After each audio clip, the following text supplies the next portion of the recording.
कल 15 फरवरी 2024 को 11वीं कक्षा का हिंदी विषय का एग्ज़ाम है। इसलिए आज मैं आपको इस वीडियो में हिंदी विषय का क्वेश्चन पेपर दिखाऊंगा और उसको सोल्व करवाऊंगा ताकि आप अपने एग्ज़ाम के अच्छे से तैयारी कर सकें। और इसके अलावा जो फॉर्मेट इस क्वेश्चन पेपर का है बिल्कुल सेम फॉर्मेट के साथ आपका क्वेश्चन पेपर आएगा, क्योंकि हरियाणा बोर्ड ने इस साल क्वेश्चन पेपर डिज़ाइन में बदलाव किया था। और इस क्वेश्चन पेपर से आपको पता चल जाएगा कि क्वेश्चन पेपर कैसा आएगा। और इसके अलावा इस क्वेश्चन पेपर से आपके महत्वपूर्ण प्रश्नों की भी तैयारी होगी। जैसा कि आप देख सकते हैं 2023 और 24 के लिए है, यानी कि करंट सेशन का है, 11वीं कक्षा का है, हिंदी विषय का है। 80 नंबर का पेपर आएगा और 3 घंटे का टाइम मिलेगा आपको क्वेश्चन पेपर सोल्व करने के लिए। और सबसे पहला जो क्वेश्चन आएगा खंड ए के अंदर बहुविकल्पीय प्रश्न, इसके अंदर निम्नलिखित गद्यांश को पढ़कर इस पर आधारित प्रश्नों के उत्तर दीजिए। यहाँ पर इंग्लिश की तरह एक पैसेज आएगा, अनसीन पैसेज, और इसको आपको पढ़ना है, समझना है। और इसके नीचे क्वेश्चन मिलेंगे और उस क्वेश्चन के आपको आंसर देने हैं। तो पहले तो आप पैसेज को पढ़ लीजिए और इसके नीचे क्वेश्चन है, उनके आंसर मैं आपको बताऊंगा।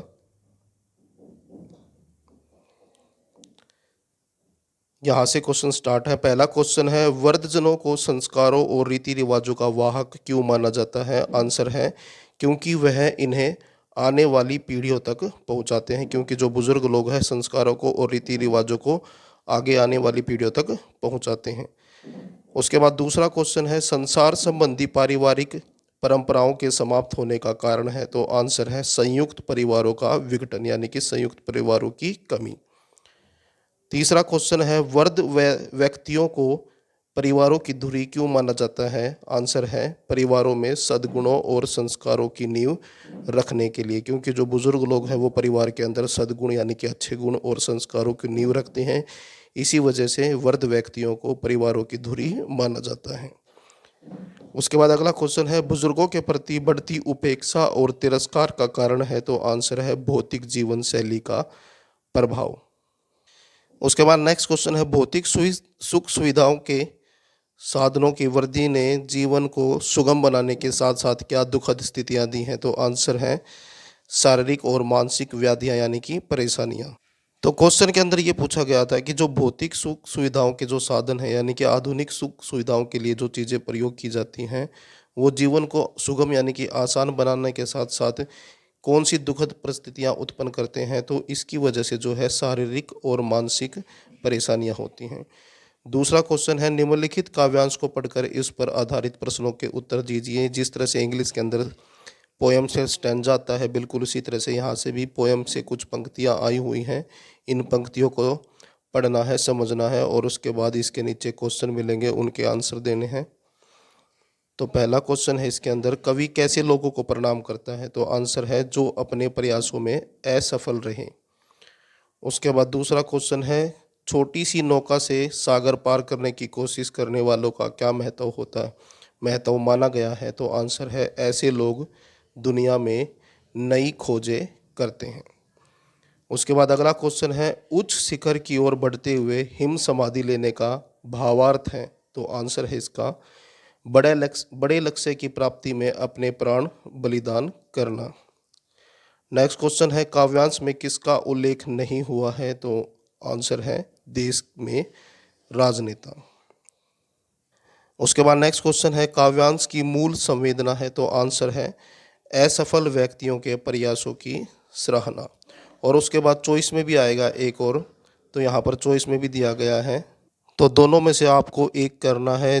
पहले आपको पढ़ के देखना है, जो भी आपको आसान लगे, जिसके क्वेश्चन आपको आसान लगे वो आपको करना है। लेकिन एग्ज़ाम की प्रिपरेशन के टाइम पर आपको दोनों की ही तैयारी करनी चाहिए, क्योंकि दोनों ही इम्पोर्टेंट है आपके लिए। पहला क्वेश्चन है, शासक वर्ग द्वारा कही गई धैर्य रखने और किस्मत बदलने की बात को कवि ने माना है? तो इसको माना है कुटिल व्यंग्य। लोभ के प्रेत से तात्पर्य है? तो आंसर है इसका भ्रष्ट मंत्री, भ्रष्ट अधिकारी, बेईमान सरकारी ठेकेदार। नेक्स्ट क्वेश्चन है, किसे दिल्ली का देवता कहा गया है? तो आंसर है भ्रष्ट शासक वर्ग को। उसके बाद नेक्स्ट क्वेश्चन है, मिट्टी फिर कोई आग उगलने वाली है पंक्ति में कवि किसकी ओर संकेत कर रहा है? तो आंसर है क्रांति की ओर। किस पंक्ति का भाव है कि जनता में रोष भर रहा है यानी कि गुस्सा भर रहा है?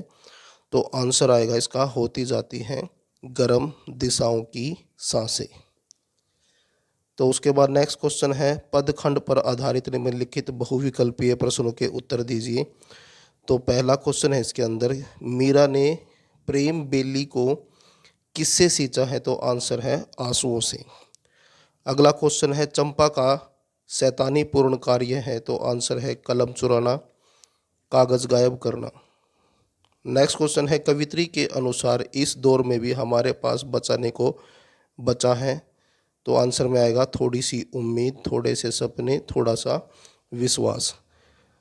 उसके बाद नेक्स्ट क्वेश्चन है कवि पास ने निम्नलिखित में से किसे बुरा तो बताया है परंतु सबसे खतरनाक नहीं माना है? तो आंसर है बैठे बिठाए पकड़े जाना, सही होते हुए भी दब जाना और सहमी सी चुप में जकड़े जाना। उसके बाद नेक्स्ट क्वेश्चन के अंदर, इस क्वेश्चन के अंदर मिलान करना है। तो यहाँ पर मिलान में जो आंसर बनेगा वो बनेगा कि पहले का तीसरे के साथ, पहला जो है इसका तीसरे के साथ, दूसरे का चौथे के साथ, और तीसरे का बनेगा पहले के साथ, और दूसरे चौथे का बनेगा दूसरे के साथ। तो इस तरह से इसका आंसर बनेगा। अगला क्वेश्चन है गद्य खंड पर आधारित निम्नलिखित बहुविकल्पीय प्रश्नों के उत्तर दीजिए। अब की बार जो है एक एक नंबर वाले क्वेश्चन जो हैं बहुत अधिक आएंगे, तो ये इम्पोर्टेंट है आपके लिए। पहला क्वेश्चन है प्रारंभ में पंडित अलोपीदीन ने दरोगा वंशीधर को कितने रुपए घूस देने की पेशकश की? तो आंसर में आएगा 1000 रुपये। उसके बाद अगला क्वेश्चन है मास्टर त्रिलोक सिंह किसकी दुकान से हुक्के का आखिरी कस खींचकर स्कूल की चार दीवारी में उतरे थे? तो आंसर आएगा गोपाल सिंह के। नेक्स्ट क्वेश्चन है रजनी के पति का क्या नाम है? तो आंसर में आएगा रवि। नेहरू अपने जलसों में अक्सर किस नाम की चर्चा किया करते थे? तो आंसर है भारत की। नेक्स्ट क्वेश्चन है क्वेश्चन नंबर 5, और इसके अंदर जो है अभिव्यक्ति एवं माध्यम जो आपकी पाठ्य पुस्तक है उससे बहुविकल्पीय क्वेश्चन पूछे जाएंगे। तो पहला क्वेश्चन है इसके अंदर जनसंचार के आधुनिक माध्यमों के जो रूप आज हमारे यहाँ हैं वे हमें किससे मिले हैं? तो आंसर है अंग्रेजों से। सूचनाओं को संकलित और संपादित कर आम पाठकों तक पहुँचाने की प्रक्रिया है, तो इसको कहते हैं पत्रकारिता। नेक्स्ट क्वेश्चन है किसी पुस्तिका में दिन भर की घटनाओं गतिविधियों का लेखन कहलाता है? तो इसको कहते हैं डायरी लेखन। अगला क्वेश्चन है पटकथा लेखन एक परिचय पुस्तक के रचयिता हैं? तो इसका नाम आंसर में आएगा मनोहर श्याम जोशी। नेक्स्ट क्वेश्चन है चंद्रगुप्त मौर्य अशोक जैसे सम्राटों के शासनकाल में स्थायी महत्व के संदेशों के लिए क्या व्यवस्था थी? तो आंसर है शिलालेख। उसके बाद नेक्स्ट क्वेश्चन है क्वेश्चन नंबर 6 वितान भाग 1 पर आधारित निम्नलिखित बहुविकल्पीय प्रश्नों के उत्तर दीजिए। तो इसके अंदर पहला क्वेश्चन है तातूस उसका प्रिय अखबार कौन सा था? तो आंसर है द हिंदू। उसके बाद नेक्स्ट क्वेश्चन है जेठू शब्द का अर्थ है? तो इसका अर्थ होता है पिता का बड़ा भाई। और उसके बाद नेक्स्ट क्वेश्चन है कुएं का मुंह छोटा रखा जाता है क्योंकि बड़े व्यास के कुएं से रेजानी पानी वो होता है जो बारिश का पानी होता है जो ज़मीन के अंदर रिस कर चला जाता है, लेकिन जो ज़मीन के अंदर जो पानी होता है उसके साथ नहीं मिलता, यानी कि बीच में ही रुक जाता है, तो उसको रेजानी पानी कहते हैं। और इसको कुएं बनाकर निकाला जाता है, निकालना संभव नहीं होता। तो कहता है कि बड़े व्यास की जो कुएं है उससे रेजानी पानी निकालना संभव नहीं होता। बड़े व्यास की कुएं से पानी अधिक मात्रा में भाप बनकर उड़ेगा, यानी कि उड़ जाएगा। कुएं के पानी को साफ रखने के लिए कुएं का मुंह ढककर रखना जरूरी है। उसके बाद अगला क्वेश्चन है पार्लर पानी के संबंध में कौन सा कथन सत्य है? तो आंसर है यह सीधे बरसात से मिलने वाला पानी है, यानी कि पार्लर पानी वो पानी होता है जो हमें बरसात से मिलता है। यह पानी धरातल पर बहता है, यानी कि ज़मीन के ऊपर रहता है। यह पानी नदी तालाब आदि में रोका जाता है। उसके बाद नेक्स्ट क्वेश्चन है, इसके अंदर जो है एक कथन आएगा और एक कारण आएगा, और इस तरह के क्वेश्चन पहली बार आएंगे हरियाणा बोर्ड में। लता मंगेशकर ने करुण रस की बजाय श्रृंगार रस के मध्य या द्रुत लय के गाने बड़ी उत्सुकता से गाए हैं। और कारण के अंदर है चित्रपट संगीत के दिग्दर्शन लता मंगेशकर से अधिकाधिक ऊंची पट्टी में गवाते हैं। तो आंसर बनेगा इसका कथन ए सही है, परंतु कारण आर उसकी सही व्याख्या नहीं करता। उसके बाद व्याकरण पर आधारित निम्नलिखित बहुविकल्पीय प्रश्नों के उत्तर दीजिए। तो पहला क्वेश्चन है व्याकरण का, उज्ज्वल शब्द का सही संधि विच्छेद है, तो आंसर आएगा उत प्लस जवल। निम्नलिखित में से अशुद्ध वाक्य छाटिए, इनमें से अशुद्ध वाक्य छाटना था, तो आंसर बनेगा बच्चों को काटकर सेब खिलाओ। उसके बाद नेक्स्ट है, उसका घर विंध्याचल पर्वत की तलहटी में, वाक्य में डैश दोष है, तो आंसर आएगा पुनः रुक्ति संबंधी। उसके बाद नेक्स्ट क्वेश्चन है पीताम्बर, पीत यानी कि पीला है जो, अंबर वस्त्र, यहाँ पीताम्बर शब्द में कौन सा समास है, तो इसके अंदर है कर्मधारय। उसके बाद नेक्स्ट क्वेश्चन है क्वेश्चन नंबर 8, नैतिक शिक्षा पाठ्य पुस्तक पर आधारित निम्नलिखित बहुविकल्पीय प्रश्नों के उत्तर दीजिए। तो इसके अंदर पहला क्वेश्चन है प्रेता जयता नर स्योक्ति किस वेद से उद्धृत है, तो ये है साम वेद से। अगला क्वेश्चन है अहिल्याबाई ने हरिद्वार में गंगा तट पर किस घाट का निर्माण करवाया, तो कुशावर्त घाट का। अगला क्वेश्चन है महावीर स्वामी की पुत्री का नाम है, तो आंसर है प्रियदर्शना। नेक्स्ट क्वेश्चन है निम्नलिखित में से कौन सा कवि राष्ट्र कवि कहलाता है, तो आंसर में आ जाएगा मैथिलीदास शरणगुप्त जो है ये राष्ट्र कवि कहलाते हैं। उसके बाद है अशफाक उल्ला खां बिस्मिल को किस दिन फांसी दी गई, तो आंसर में आएगा 19 दिसंबर 1927 को। उसके बाद है खंड ब वर्णात्मक प्रश्न, क्वेश्चन नंबर 9 के अंदर है निम्नलिखित पद्यांश की सप्रसंग व्याख्या कीजिए। तो यहाँ पर जो है ये स्टेंजा है पोयम से, इसको पढ़ना है और इसकी सप्रसंग व्याख्या करनी, यानी कि पहले वर्ष प्रसंग लिखना है और फिर बाद में इसकी व्याख्या करनी, यानी कि इसी में से ही देखकर इसको समझना है और इसके बारे में बताना है। तो प्रसंग में आप लिखेंगे, इस कविता में कवि ने जेल में रहते हुए अपने घर को याद किया है तथा सावन को दूत बनाकर अपने परिजनों के प्रति संवेदना व्यक्त की है। इन व्यक्तियों में कवि ने अपने पिताजी की पुत्र वियोगी अवस्था का मार्मिक चित्रण किया है।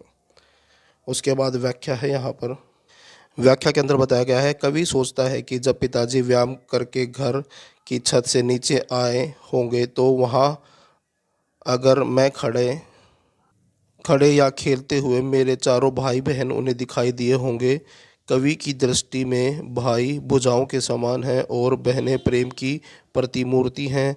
पिताजी ने उन्हें खड़े हुए देखा होगा, भले ही पिताजी को एक क्षण के लिए भी बुढ़ापा व्याप्त नहीं हुआ, लेकिन वह पांचवें पुत्र यानी कि कवि को न पाकर निश्चित ही रो पड़े होंगे और उन्होंने पांचवें पुत्र यानी कि कवि को याद किया होगा। तात्पर्य यह है कि कवि के पिता में युवाओं जैसी शक्ति और साहस है, लेकिन उनके पास पिता का हृदय भी है। चारों पुत्रों और चारों पुत्रियों में पांचवें पुत्र भवानी प्रसाद मिश्र को न देखकर वो रो पड़े होंगे। उसके बाद अथवा यानी कि चॉइस में भी एक क्वेश्चन आएगा इस क्वेश्चन के, और इसमें जो है ये वाला आसान रहेगा आपके लिए क्योंकि इसको पढ़ना है, समझना है और इसके नीचे जो है फिर से क्वेश्चन मिलेंगे। तो प्रसंग और व्याख्या करने की बजाय आप इस क्वेश्चन को भी चूज कर सकते हैं। यहाँ पर बस आपको इसको पढ़ना है, समझना है और इसके नीचे फिर से आपको चॉइस वाले क्वेश्चन मिलेंगे, एक एक नंबर वाले। कवि एवं कविता का नाम लिखे, तो कवि हैं कबीरदास और कविता है पद। कवि के अनुसार कौन पागल हो गया है, तो आंसर है कवि के अनुसार यह संसार, इस संसार के लोग पागल हो गए हैं। उसके बाद अगला क्वेश्चन है काव्यांश में कवि ने किस धर्म के लोगों को पाखंड पर व्यंग्य किया है, किस धर्म के लोगों के पाखंड पर व्यंग्य किया है, तो आंसर में आएगा कवि ने हिंदू धर्म तथा इस्लाम धर्म के लोगों के पाखंड पर व्यंग्य किया है। उसके बाद है पख नहीं पूजे से क्या तात्पर्य है, तो आंसर आएगा यहाँ पखा नहीं पूजे से तात्पर्य है पत्थर से बनी हुई मूर्तियों की पूजा करना। उसके बाद है पीर ओलिया क्या पढ़ते हैं, तो आंसर में आएगा इस्लाम धर्म को मानने वाले पीर ओलिया कुरान ग्रंथ पढ़ते हैं। उसके बाद क्वेश्चन नंबर 10 है और यहाँ पर जो है पाठ में से लाइनें ली गई हैं, यानी कि पद्यांश लिया गया है और इसका जो है सप्रसंग व्याख्या करनी है। और इस क्वेश्चन के चॉइस में भी आपको जो है एक ऐसा क्वेश्चन मिलेगा जिसके नीचे एक एक नंबर वाले क्वेश्चन आएंगे। दोनों में से जो भी आपको आसान लगे वो आप कर सकते हैं। अगर आपको प्रसंग और व्याख्या लिखना आसान लगता है तो आप इस क्वेश्चन को चूज कर सकते हैं। और अगर एक एक नंबर वाले जो क्वेश्चन हैं नीचे, अगर वो लिखना आसान लगता है तो आप उसको चूज कर सकते हैं। तो यहाँ पर फिर से जो है प्रसंग लिखना है और फिर उसके बाद व्याख्या करनी है। प्रसंग और व्याख्या दोनों ही मैंने यहाँ पर लिख रखी हैं।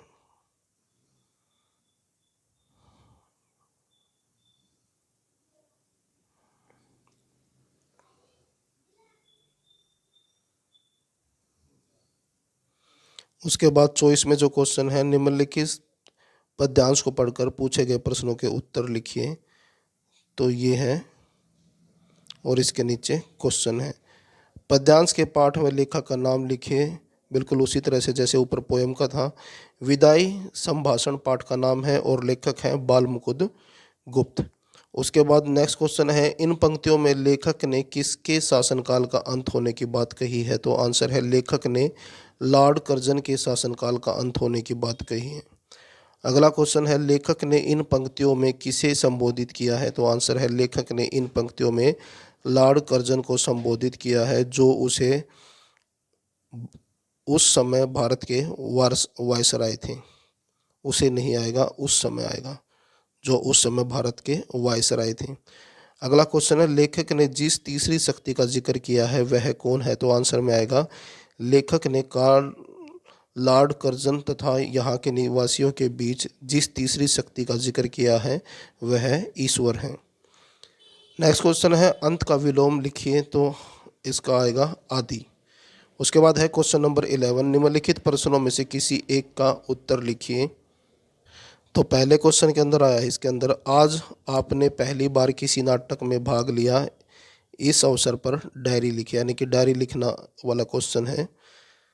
तो इसका आंसर मैंने नीचे लिख रखा है, आप यहाँ देख सकते हैं।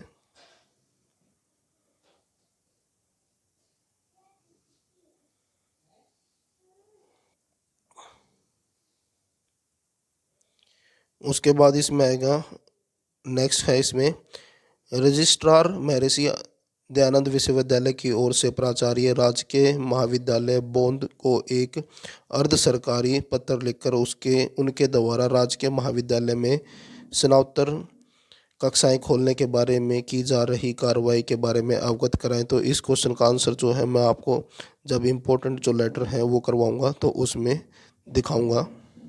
उसके बाद है, सवर्थ बायोडाटा क्या है, इसकी विशेषताएं बताएं। तो इन तीनों में से कोई एक करना है, ये जो है बायोडाटा वाला क्वेश्चन मैं आपको करवाऊंगा।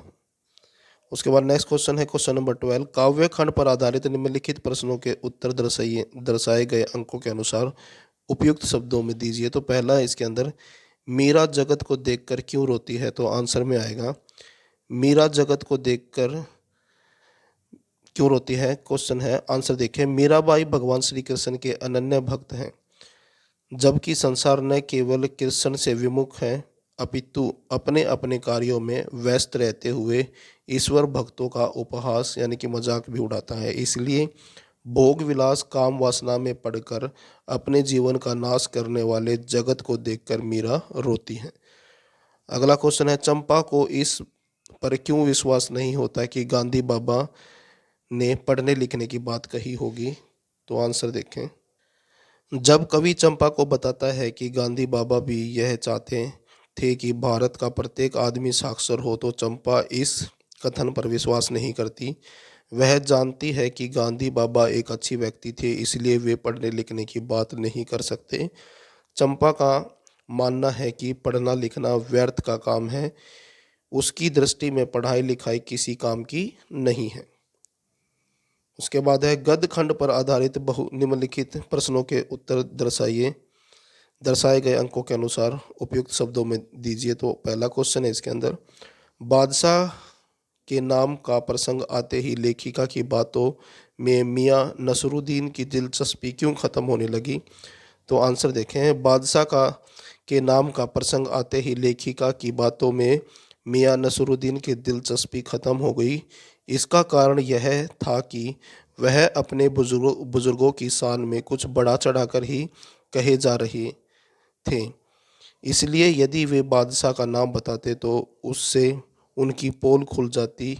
इसके अलावा मियाँ के मन में यह संदेह भी उत्पन्न होने लगा था कि यह महिला पता नहीं और कैसे कैसे सवाल पूछने लग जाए। उसके बाद नेक्स्ट क्वेश्चन है मास्टर त्रिलोक सिंह के किस कथन को लेखक ने जबान का चाबुक कहा है और क्यों? आंसर देखें।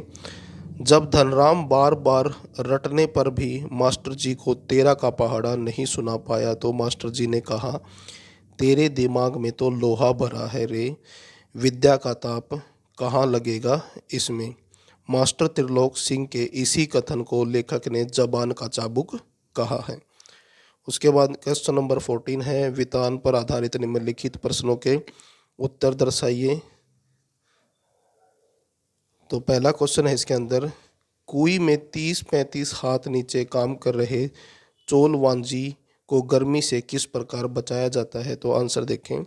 कुएं में 30-35 हाथ नीचे कुएं खोदने का काम कर रहे चोल वांजी को कुएं की गर्मी से बचाने के लिए ऊपर खड़े लोग अपनी मुट्ठियों में रेत भरकर नीचे फेंकते हैं। रेत के वजन से हवा नीचे जाती है तथा नीचे काम कर रहे चेलवांजी को इससे राहत मिलती है। चेलवांजी सुरक्षा की दृष्टि से धातु का एक टोप पहने पहने रहता है ताकि रेत के साथ यदि कोई कंकर या पत्थर नीचे गिरे तो उससे वह बच सके। नेक्स्ट क्वेश्चन है, शर्मिला दी कौन थी लेखिका, उसके बारे में क्या सोचती थी? आंसर देखें। शर्मिला दी जेठू की बहन थी, वह लेखिका की ही हम उम्र थी, वह कोलकाता में ही कहीं पढ़ती थी। उसकी चिट्ठियों से लेखिका को लगता था कि वह उससे बहुत स्नेह करती है। लेखिका सोचती थी कि सचमुच इतने दिनों बाद उसे एक सहेली मिली है। शर्मिला दी की चिट्ठियां पढ़कर लेखिका को बार बार इच्छा होती कि वह उसके साथ बातें करे, हंसे खेले, यह करे वह करे। उसके बाद व्याकरण के क्वेश्चन है, व्याकरण के निम्नलिखित प्रश्नों के उत्तर दीजिए। पहला है, स्वर संधि किसे कहते हैं? उदाहरण सहित स्पष्ट करो। आंसर देखें। जब प्रथम पद की अंतिम ध्वनि और उत्तर पद की प्रथम ध्वनि दोनों ही स्वर हों तब उनमें होने वाले परिवर्तन को संधि स्वर संधि कहते हैं। उदाहरण के तौर पर विद्या प्लस आलय विद्यालय, इसमें आ और आ बराबर है आ। उसके बाद है नर प्लस ईस नरेश, ये दोनों उदाहरण हैं। उसके बाद है कर्ण तत्पुरुष समास किसे कहते हैं? उदाहरण सहित स्पष्ट करो। आंसर देखें। जिस तत्पुरुष समास को बनाते समय दोनों पदों के बीच कर्ण कारक का चिन्ह से अथवा के लोप के द्वारा का लोप हो जाए उसे कर्ण तत्पुरुष समास कहते हैं। जैसे रेखा के द्वारा अंकित रेखांकित और तुलसी के द्वारा कृत तुलसी कृत। उसके बाद नेक्स्ट क्वेश्चन है क्वेश्चन नंबर 16, नैतिक शिक्षा पर आधारित निम्नलिखित प्रश्नों के उत्तर दर्शाए गए अंकों के अनुसार उपयुक्त शब्दों में लिखिए। तो पहला क्वेश्चन है, वर्धमान द्वारा अपने बड़े भाई नंदीवर्धन के समक्ष दीक्षा का प्रस्ताव रखने पर उनकी क्या प्रतिक्रिया थी? तो आंसर देखें। माता पिता के स्वर्ग सुधारने के पश्चात जब महावीर स्वामी अर्थात वर्धमान ने अपने बड़े भाई नंदीवर्धन के समक्ष दीक्षा का प्रस्ताव रखा तो उन्होंने उन्हें दीक्षा की अनुमति नहीं दी। उन्होंने कहा कि तप और व्रत नियमों का पालन करना महाकठिन है, बड़े बड़े तपस्वियों के आसन डोल जाते हैं। महावीर जीवन की कठिनाइयों से भली भांति परिचित थे, फिर भी उन्होंने अपने बड़े भाई की आज्ञा को सिरोधार्य कर जैसे तैसे करके 2 वर्ष दीक्षा लिए बिना बिता दिए। उसके बाद अगला क्वेश्चन है, आछे दिन पाछे गए दोहे से कबीर जी क्या कहना चाहते हैं? आंसर देखें। आछे दिन पाछे गए दोहे से कबीर जी कहना चाहते हैं कि मनुष्य अच्छे समय में तो ईश्वर से स्नेह करता है, जब उसका अंत समय निकट आता है तो वह अपना लोक परलोक सुधार के लिए ईश्वर का भजन करने लगता है, परंतु तब उसका उसी प्रकार कुछ लाभ नहीं होता जिस प्रकार चिड़ियों द्वारा खेत चुग लिए जाने के बाद उन्हें भगाने से कोई लाभ नहीं होता। तो ये था आपका 11वीं कक्षा का हिंदी विषय का question paper with solution. Video अच्छी लगे तो लाइक करें, चैनल को सब्सक्राइब करके ऑल के बटन के ऊपर क्लिक कर लें ताकि जब नेक्स्ट वीडियो अपलोड हो तो उसका नोटिफिकेशन आपको मिल जाए।